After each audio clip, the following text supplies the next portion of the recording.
langsung mendengar amanah dari Imam besar kita kepada beliau. Kami persilakan. Sallu ala Nabi. Assalamualaikum warahmatullahi wabarakatuh. Bismillah walhamdulillah wassalatu wassalamu ala Rasulillah wa ala alihi wa sahbihi wa mawalah. Ucapan terima kasih dan penghargaan yang ingin saya sampaikan secara khusus kepada segenap pengurus Dewan Pusat Front Pembela Islam yang alhamdulillah pada kesempatan ini Ketua Majelis Syuro DPP FPI hadir bersama kita, Mukhtar Al-Mukarram Kiai Haji Maulana Kamal Yusuf, orang tua kita semua. Begitu juga Ketua Umum Dewan Pensiun DPP FPI Al-Mukhtar Al-Mukarram Kiai Haji Ahmad Sobri Lubis, dan seluruh jajaran pengurus DPP yang selama ini luar biasa. Selama keberadaan saya di kota suci Makkah, mereka terus berjuang, terus bekerja tanpa kenal lelah, dan semua urusan keorganisasian berjalan dengan sangat-sangat baik. Semoga Allah Subhanahu wa taala memberikan ganjaran yang berlipat ganda. Kemudian selanjutnya juga secara khusus dan istimewa, ucapan terima kasih, apresiasi yang tinggi saya ingin sampaikan kepada segenap keluarga besar Markas Syariat. Itu semua para pengurus Yayasan Pondok Pesantren Agrokultural Markas Syariat Mega Mendung Bogor ini, baik dewan gurunya maupun para pegawai yang lainnya, begitu juga para santri dan para wali santrinya. Nah, walaupun saya tidak ada di tanah air, tapi semua kegiatan belajar mengajar yang ada di pondok pesantren ini berjalan dengan sangat bagus, sangat baik, bahkan lebih baik pada saat saya berada di sini. Jadi artinya terus setiap bulan ada kemajuan, ada peningkatan, ada peningkatan dari semua, baik itu dari segi kurikulumnya, kemudian dari segi kegiatannya, dari segi kedisiplinan ketertibannya. Jazakumullahu khairal jazaa. Mudah-mudahan Allah memberikan balasan yang berlipat ganda. Dan secara istimewa penghargaan ini saya sampaikan kepada putri-putri dan putra-putra saya tercinta. Putri-putri saya yang terus bekerja keras bersama suami-suami mereka untuk menjaga pondok pesantren ini, mengelola pondok pesantren ini. Baik putri saya yang pertama, Syarifah Rufaidah bin Syihab, saudara bersama suaminya Habib Alwi bin Smith.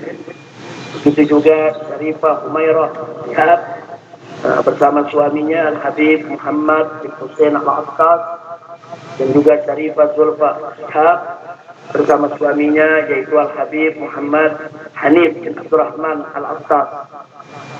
Dan insya Allah satu lagi putri saya baru pulang dari Jamiatul Ahqaf, baru lulus, dan insya Allah besok akan kami nikahkan itu dengan As-Sayyid Irfan Idrus.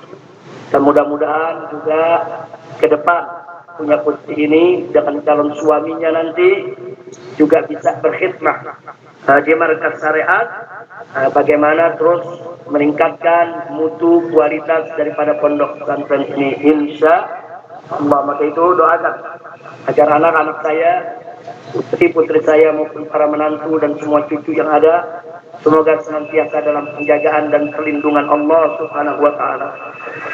Selanjutnya, ini yang paling istimewa untuk saya sampaikan. Saya ingin menyampaikan terima kasih, apresiasi yang tinggi kepada para habaib, para ulama, para kiai yang saya tahu betul walaupun saya ada di kota suci Mekah, tapi mereka tidak pernah putus terus mendoakan saya di masjid-masjid, di majelis-majelis taklim, di pondok-pondok pesantren. Saking banyaknya tidak mungkin saya sebutkan satu persatu. Jadi luar biasa. Bahkan saudara, Kalau tanpa doa-doa tersebut, mungkin saya sudah tumbang dalam perjuangan. Kalau tanpa doa-doa tersebut, mungkin saya sudah sampai titik jenuh atau mungkin putus asa dalam perjuangan, saudara, karena begitu dahsyat dan hebatnya segala tantangan yang kita hadapi. Tapi berkat doa para ulama, para habaib, para santri di masjid, di pondok pesantren, di mana-mana, saya sampai itu semua beritanya, saudara. Nah, doa-doa tersebut membangkitkan semangat. Doa-doa tersebut menghidupkan kembali semangat yang mulai padam, saudara. Doa-doa tersebut memberikan semangat baru. Doa-doa tersebut menjadi motivasi sehingga kita tidak terjerumus dalam keputusasaan atau kejenuhan di dalam perjuangan, sehingga kita tetap bisa tegar menghadapi segala tantangan. Nah, untuk itu sekali lagi saya sampaikan terima kasih kepada para habaib, para alim ulama, para kiai, para guru-guru ngaji ya ikhwan di berbagai tempat yang terus-menerus telah mendoakan. Insya Allah Allah akan memberikan ganjaran yang berlipat ganda. Dan hal ini juga, saudara, termasuk pada saat saya pertama tiba, kami nggak pernah sangka kalau tiba disambut oleh umat sedemikian rupa. Saya nggak pernah sangka. Paling-paling kita pikir yang akan menyambut kawan-kawan dari DPP FPI, kemudian para guru dan santri dari Markas Syariat, atau kawan-kawan dekat ya ikhwan. Kami tidak pernah menyangka keluar dari pesawat di pintu pesawat. Itu penjemputan sudah luar biasa. Bukan di luar bandara, di pintu pesawat. Itu jalan sudah susah ya ikhwan. Jadi semua pegawai-pegawai di bandara sana, baik imigrasinya, duananya, saudara angkasa puranya, security-nya, maintenance-nya, saudara teknisinya, saudara para pilotnya, pramugaranya, pramugarinya, semua saudara rame-rame menyambut kedatangan kita dan mengantar ke pintu gerbang. Jadi ini semua adalah minhah ilahiyah. Nah, tapi begitu sampai di pintu gerbang, lautan manusia luar biasa. Dan ini tidak mungkin terjadi, saudara, begitu saja. Ya, ini karunia Allah, ini anugerah Allah. Tapi ini semua terjadi tidak begitu saja. Ini terjadi karena adanya motivasi, adanya dorongan, adanya konsolidasi, adanya koordinasi, adanya persatuan dan kesatuan antar pondok-pondok pesantren, masjid-masjid, musola-musola, ormas-ormas Islam, termasuk majelis-majelis taklim, saudara. Anda bisa saksikan dengan mata Anda sendiri saat ini, hari ini sebelum Jumat tadi, saya sampai di Gadok jam 9, saudara. Sampai di sini pas azan Jumat. Kok bisa begitu lama? Itu umat semua turun ke jalan. Loh, kok bisa begitu banyak yang turun?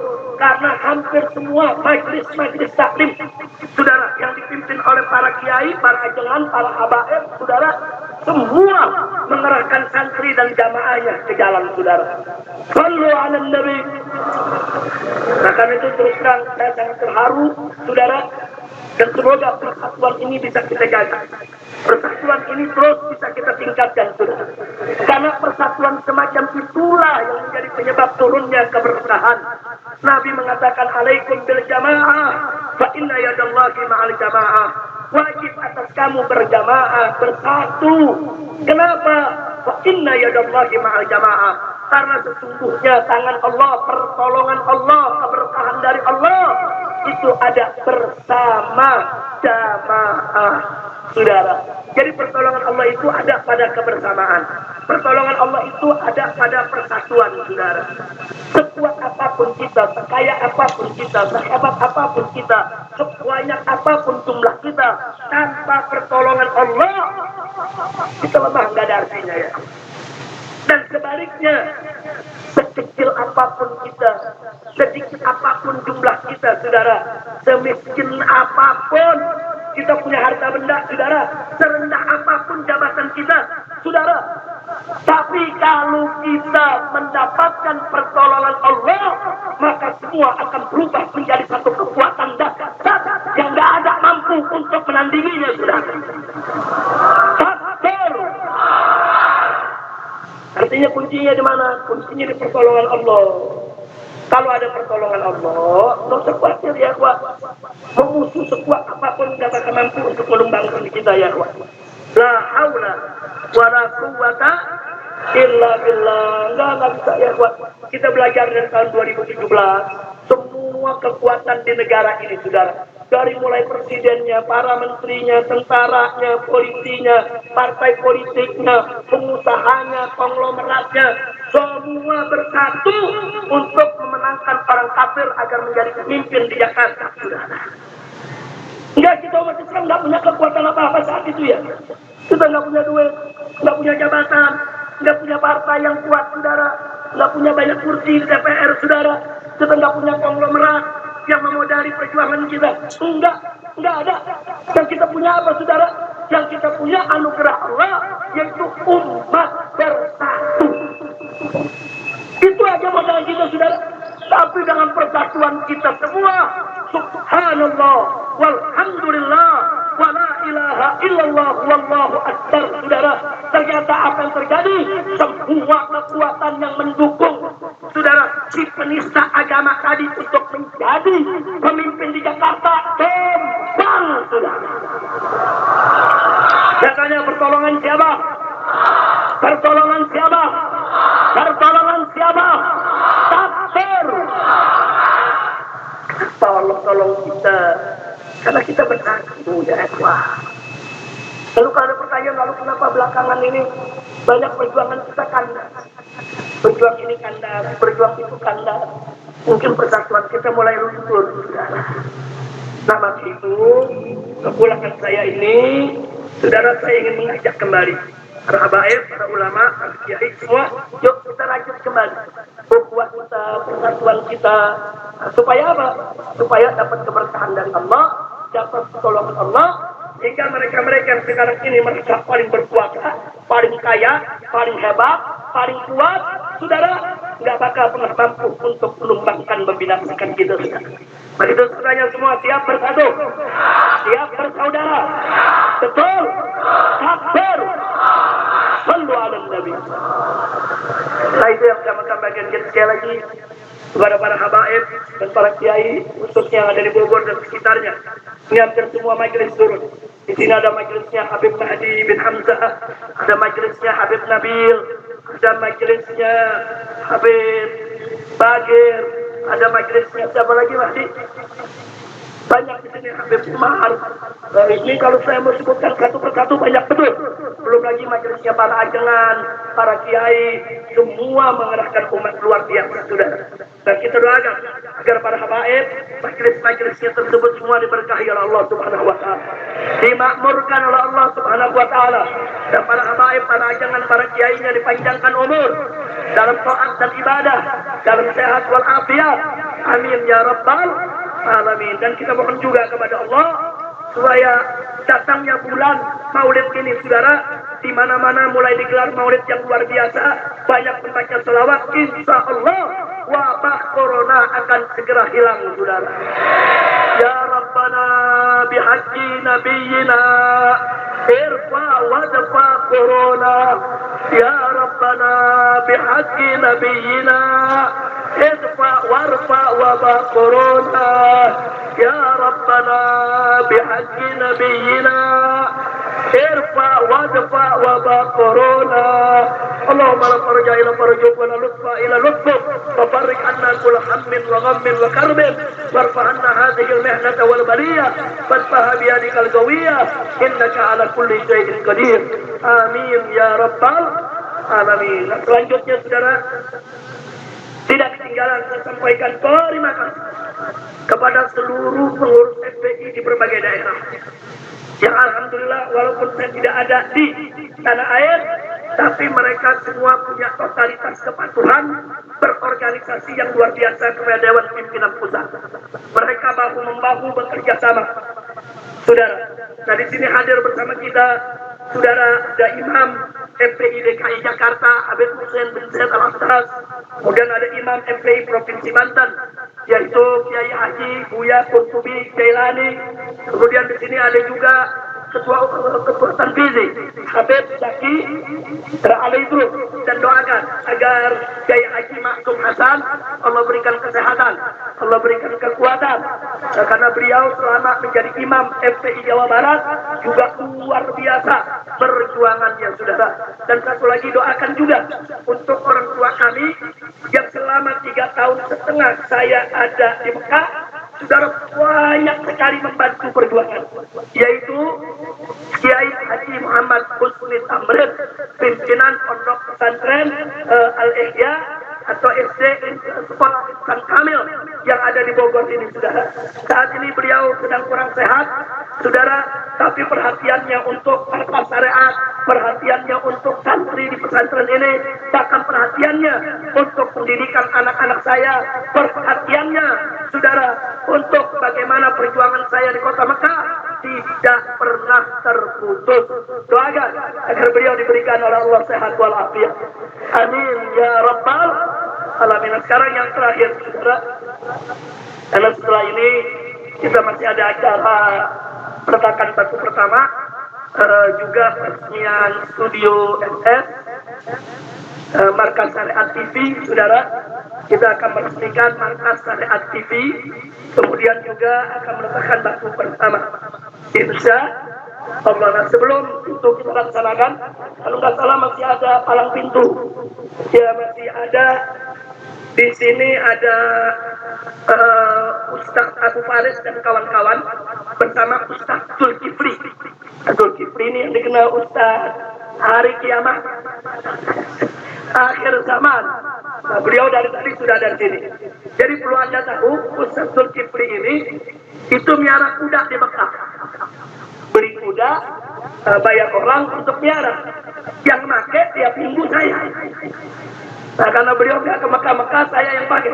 Saya, putri saya, latihan kuda, belajar kuda. Dan kebetulan guru kita dari Riau hadir juga pada saat itu, yaitu Ustaz Abu Faris. Nah, beliau membawa kawan-kawannya, nanti akan atraksi di depan kita, saudara, bagaimana kita menunggang kuda, lepas tangan, dan sambil memanah di atas kuda, saudara. Karena memang yang namanya berkuda, memanah, itu merupakan keterampilan yang dianjurkan oleh Nabi Muhammad SAW untuk kita mempelajarinya.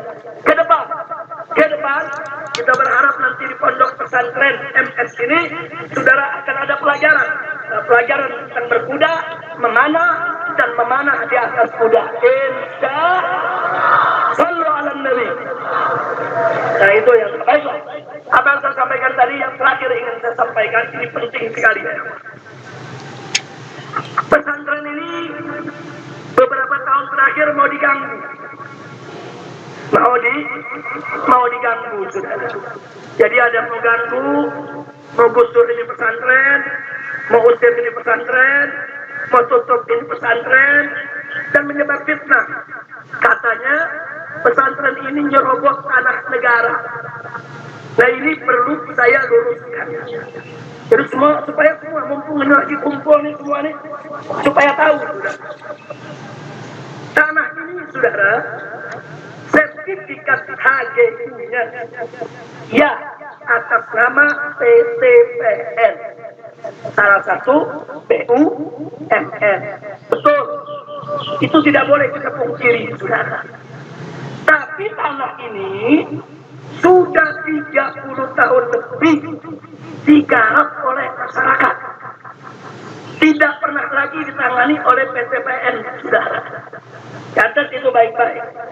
Poin pertama, sertifikat HGU tanah ini, saudara, itu milik PTPN. HGU bukan hak milik. HGU hak guna usaha, bukan hak milik.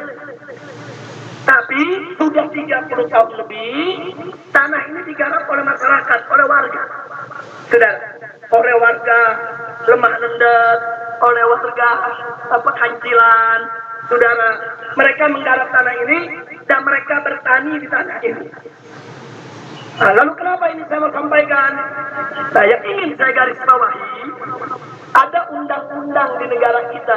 Perhatikan ini undang-undang, saudara. Satu, undang-undang agraria. Di dalam undang-undang agraria disebutkan, saudara, bahwa kalau satu lahan kosong atau terlantar digarap oleh masyarakat lebih dari 20 tahun, maka masyarakat berhak untuk buat sertifikat.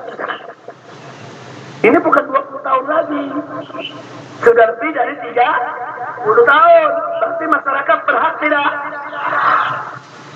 Bukan ngambil tanah negara, saudara.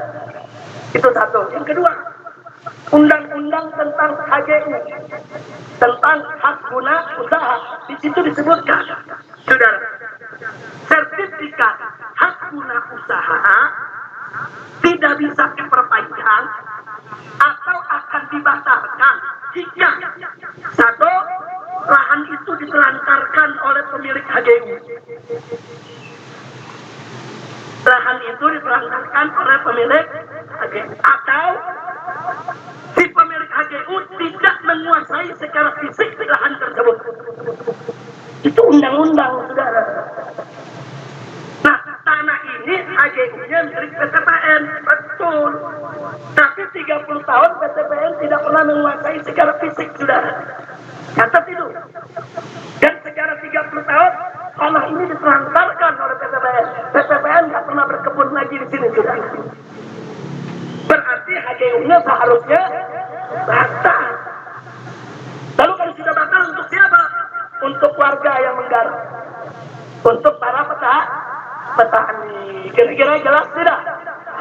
Lalu bagaimana maksudnya saya dan kawan-kawan ke tempat ini? Kami bayar kepada petani, bukan ngerampas, saudara. Kami datangin petaninya, ada mau jual lahannya gak? Saya dan keluarga ingin bangun pondok pesantren di sini. Para petaninya rame-rame datang, kami bayarin tanah kami, kalau buat pesantren. Jadi mereka datang, ada yang punya 1 hektar, ada yang punya 2 hektar, ada yang punya cuma setengah hektar. Datanglah mereka membawa surat, ditandatangani oleh lurah, saudara. Ada tanda tangan RT dan RW. Jadi tanah ini semua ada suratnya, bukan ngerampas. Itu namanya saya memberi over garap.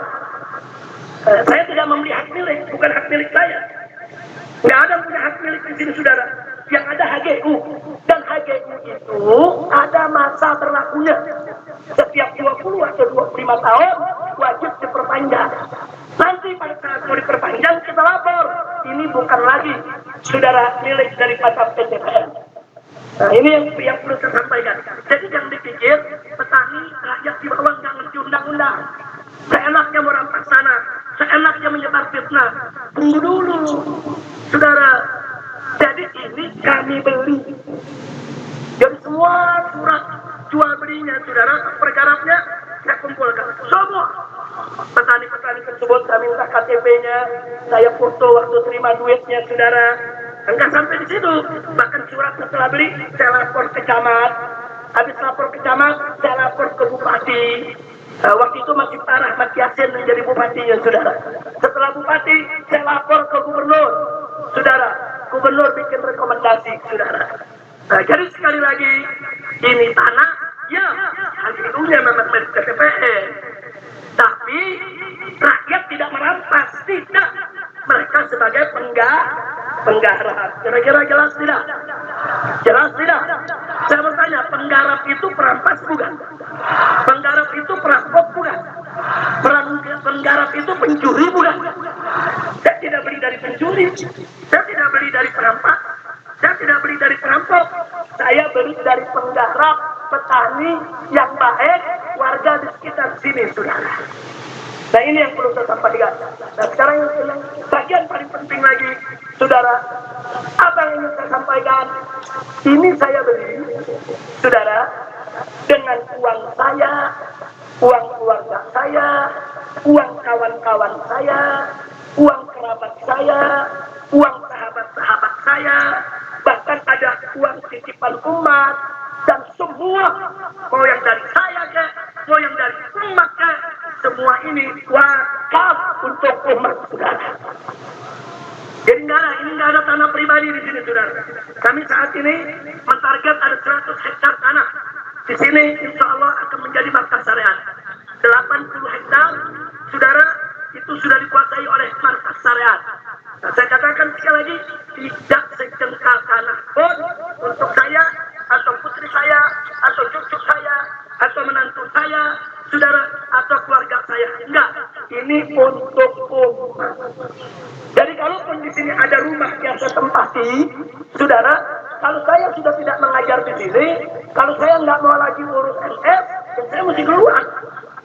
Nggak boleh saya tinggal di sini, saudara. Karena ini wakaf untuk umat. Bukan itu saja. Ini kitab-kitab saya beli. Ini ada puluhan ribu judul, saudara. Ini saya kumpulkan dan semenjak saya sekolah. Dulu saya sekolah dapat beasiswa setiap bulan. Saya pakai separuh buat keluarga, separuh lagi buat beli kitab, saudara. Nah, sampai terkumpul sekarang ini puluhan ribu judul. Dan saat ini di Mekah masih ada 207 karton belum ke bawah. Untuk apa? Kitab-kitab ini juga bukan untuk saya pribadi, bukan untuk anak saya, bukan untuk cucu saya, bukan untuk menuntu saya, tidak. Tapi untuk umat di pondok pesantren markas syariat, sehingga siapapun boleh untuk baca dan istifadah, saudara. Kira-kira jelas tidak? Jadi kalau saya sudah sampaikan begini, ini MS nggak boleh lagi saya jual. Ini kitab-kitab saya nggak boleh ada lagi yang dijual, saudara. Saya pribadi nggak boleh jual, istri saya nggak boleh jual, anak saya nggak boleh jual, karena semua ini wakaf untuk umat. Kira-kira jelas tidak? Jelas tidak? Nah, maka itu kalau ada pihak-pihak yang ingin coba mengusir kami dari tempat ini, kami akan pertahankan ini, karena ini milik umat Islam, bukan milik pribadi. Betul? Siap jaga MS? Siap jaga MS? Takbir! Sallu ala Nabi. Akhirnya sebagai penutup saya mau sampaikan kepada pemerintah khususnya. Kalau memang pemerintah melihat lahan ini perlu diambil oleh negara, enggak kan enggak dong. Mau diambil, silakan. Silakan, kapan saja pemerintah mau ambil ini tanah, kalau merasa ini memang tanah negara, dibutuhkan oleh negara, silakan ambil. Tapi tolong kembalikan semua uang yang sudah dikeluarkan oleh umat untuk memberi dan membangun tempat ini, saudara. Supaya uang tersebut bisa kita beri lahan di tempat lain untuk membangun yang sama. Jadi bukan saya anaknya main rampas-rampas saja, betul? Kalau saya anaknya main rampas, saya tanya, diam atau lawan? Diam atau lawan? Diam atau lawan? Gak boleh petani-petani miskin, penggarap, tahu-tahu tanahnya diambil sama proyek, nggak dikasih ganti rugi. Boleh. Nggak boleh, saudara. Silakan ambil tanah rakyat. Silakan gunakan tanah rakyat untuk negara. Silakan. Tapi rakyat wajib untuk diberikan ganti ruginya. Betul? Betul? Maka saya mau ajak rakyat, jangan diam kalau tanah Anda tuh dirampas oleh pengusaha. Tanah Anda dicacak diambil, saudara, oleh proyek tanpa ganti rugi. Jangan diam. Lawan. Begitu kami tidak akan pernah diam kalau ada yang coba-coba memegang markas syariat. Kira-kira jelas tidak? Jelas tidak? Jadi saya nggak ngelawan negara. Negara mau ambil, silakan. Ambil lahan dengan perkebunannya, dengan semua gedung-gedung bangunannya, silakan ambil. Tapi ganti duduk, kita hitung-hitungan. Kita hitung-hitungan, ini batu harganya berapa, semen berapa, beli oper garapnya berapa. Bahkan kita beli bukan pakai daun, pakai duit. Saya mau tanya, ini tanah dibeli pakai daun atau pakai duit? Bukan pakai rumput. Karena itu, saudara, ini yang perlu saya sampaikan. Kenapa ini saya sampaikan? Ada 3 kejadian yang saya sampaikan. Satu, tahun 2017, PTPN didatangi oleh oknum-oknum yang mengaku dari Polda, saudara. Mereka meminta supaya PTPN itu membuat laporan seolah-olah kami di sini merampas tanah, saudara. Tapi alhamdulillah pihak PTPN tidak mau. Pihak PTPN sendiri yang bicara dengan kami. Mereka katakan Habib Rizik dan MS-nya itu datang untuk melapor, bukan merampas. Dan mereka menebus dari masyarakat. MS itu tidak merampas. Dan mereka itu sebagai penggarap. Kami sangat menghormati penggarap. Gagal. Pakai cara kedua. Beberapa warga di Pekanciran, saudara, dipaksa untuk bikin laporan atau jadi saksi seolah-olah saya ini merampas tanah mereka. Saya dapat laporan ini langsung kok dari lurahnya saat itu, saudara. Begitu juga dari warganya. Tapi ada menarik. Begitu ini warga dikumpulkan dibawa ke polisi, saudara, yang melapor, polisi gunakan salah satu biong tanah, mafia tanah, digunakan oleh polisi untuk membuat laporan. Lalu apa yang terjadi? Masyarakat begitu diperiksa polisi, apa masyarakat bilang? Bapak polisi salah. Bukan Habib Rizik yang menipu kami, itu biong tanah yang menipu kami. Yang melapor itu, yang merampas tanah kami, bukan Habib Rizik. Jujur masyarakat Pekanciran, saudara. Ini warga di sini, masya Allah, saudara. Jujur mereka sampaikan Habib Rizik yang merampas tanah kami. Beli pergarapnya, bahkan kami diizinkan oleh Habib Rizik kalau mau menggarap lagi, mau tanam bertani, silakan. Yang penting bikin perjanjian dengan MS. Gagal lagi, saudara. Jadi mereka mau laporkan saya, gagal. Yang sekarang yang ketiga, ngancam-ngancam lagi sebelum saya pulang. Pokoknya begitu Habib Rizik pulang, ini soal MS ini mau dilaporin lagi. Pokoknya ini dianggap merampas tanah negara. Saya katakan di sini, negara, saudara, siapapun oknumnya, tidak usah bikin masalah, tidak usah bikin kegaduhan. Saya pulang untuk bikin gaduh. Saya pulang, saudara, bukan untuk bikin gaduh. Pesantren ini dibangun bukan untuk bikin gaduh. Pesantren ini untuk mendidik umat. Jadi kalau memang negara membutuhkan tanah ini, sekali lagi saya ulangi, silakan ambil kapan saja. 24 jam. Saya serahkan ini lahan kepada negara. Saya serahkan semua bangunan yang ada di negara. Tapi kita berhitung dulu itu. Harus ada ganti rugi, saudara. Karena ganti rugi tersebut akan kita bangun pesantren di tempat lain. Betul? Betul. Tapi kalau momen usir, saya tanya, diam atau lawan? Diam atau lawan? Siap jaga markas syariat? Siap bela markas syariat? Takbir! Sallu ala Nabi. Terus saya mau tanya masyarakat sini, mau saya pindah dari sini apa enggak? Pindah jangan. Yang benar. Setuju pesantren di sini? Betul? Takbir! Jadi pada tahun 2017, warga Lemah Rendet sama warga Pekanciran, ini tetangga pesantren, datang intelijen masuk, warga disuruh tanda tangan. Kami menolak keberadaan markas syariat di kampung kami. Luar biasa. Saya telepon ke lurah, Habib gawat ini, Beb. Ada selebaran, warga disuruh tanda tangan semua. Sekalian Pak Lurah coba kirim suratnya model bagaimana. Judulnya menolak keberadaan MS. Warga menolak keberadaan MS. Begitu diputar di keliling warga, nggak ada yang mau tanda tangan, saudara. Alhamdulillah. Nggak ada yang mau tanda tangan. Saya ambil suratnya. Saya robah judulnya. Tadi kan judulnya menolak, saya ganti mendukung. Warga mendukung pondok pesantren. Kita sebar di warga, semua tanda tangan sudah. Alhamdulillah. Berarti warga Mega Mendung cinta pesan, cinta haba, cinta ulah, takbir. Bagus tidak? Nah, jadi nggak usah khawatir. Pokoknya kalau ada kedoliman kita lawan bersama. Siap? Takbir. Itu saja yang bisa saya sampaikan. Saya akan serahkan kembali karena mukanya kelihatannya udah pada biru, belum makan.